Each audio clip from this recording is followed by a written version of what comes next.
This is the second question of that series. The first question he had asked is, what is self-realization? That we had answered. Now, the adjoining question under this is, why is it called liberation? Why self-realization is called liberation? We said, in self-realization, we are not realizing something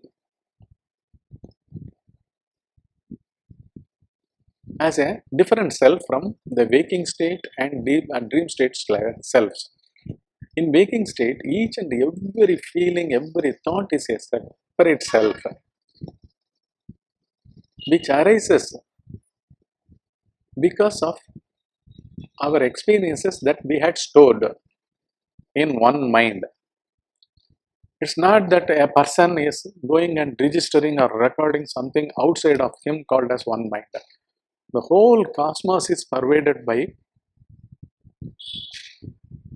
one software called as matter, mind and matter. And this mind is essentially the true self that exists during our deep sleep state.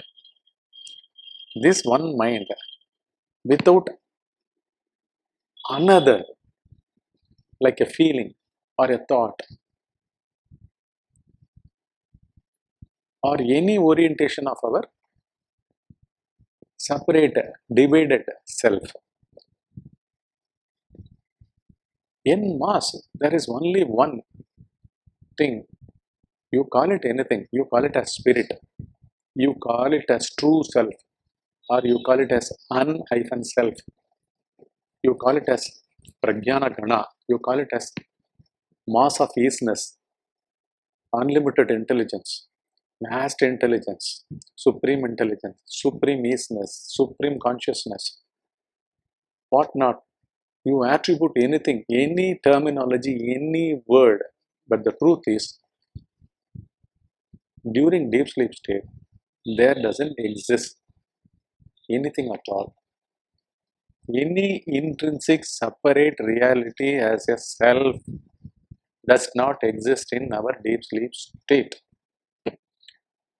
It is already a liberated, attained, complete by itself. That is, what is that state? Do we have any seeking in our deep sleep state? Do we seek anything to attain liberation or to attain self-realization, liberation, enlightenment? All these words only denote that deep sleep state existence of not somebody or someone. It only is. There isn't even a cosmos existing apart from it. That's the only thing. It's already an unself of easiness, supreme easiness, supreme intelligence without a form, unarisen, unleaving, un-leaving, unleaving. It never leaves because its essential nature is unlimited easiness, unleaving intelligence, unlimited intelligence without a form and a name. The same thing, unleaving, unarisen, unself, consciousness itself, without a form, without a name. If it doesn't have a form, where is the question of a name to it? All these things are felt, undergone in a human being during his deep sleep state, isn't it? So he is already self-realized. That is what he has realized. He has realized that he is an unself, unbecoming feeling, unbecoming thought. And what are all they? They are all converging as is fictional separate self that is identifying with the periphery level, the circumference level of his physical body, identifying with the physical body feelings as its feelings. That fiction, that fake entity arises from deep sleep state and as dream from deep sleep state. Both these knowing states, self, fake entity self or ego, actualizing itself through a feeling and thought, is happening while one dreams and while one is woken up from deep sleep state. These two states, dream and waking states, they don't have any existence at all. But why does it arise? If it has no existence, the waking state and the dream state in one, if they have no existence, why do they arise? They arise because that fake entity that got bound with these feelings and thoughts as his waking state, as his dream state, it got habituated, it got attached with this side. So it comes and goes. The waking state arises and it disappears along with the fake entity. The dream also arises with the fake entity called ego and disappears. So both these knowing states are illusory.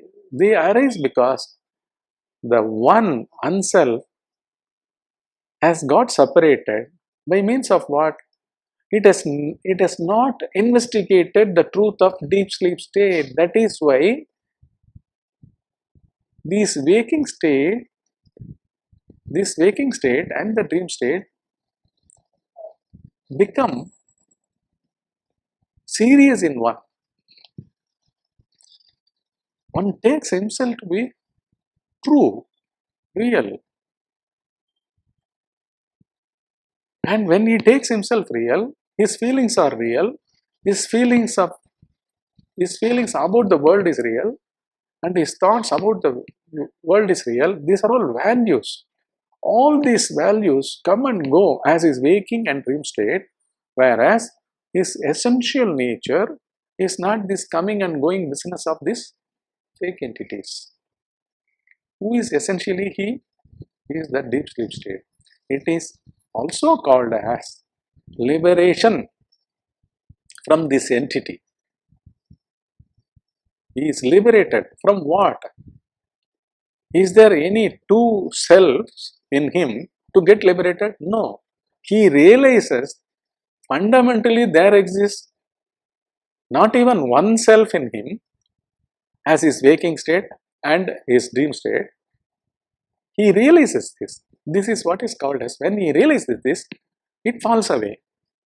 This waking state falls away and the dream state also has no existence at all. When one has woken up from a dream, automatically he takes it as a cinema. It might be a threatening experience, frightful experience.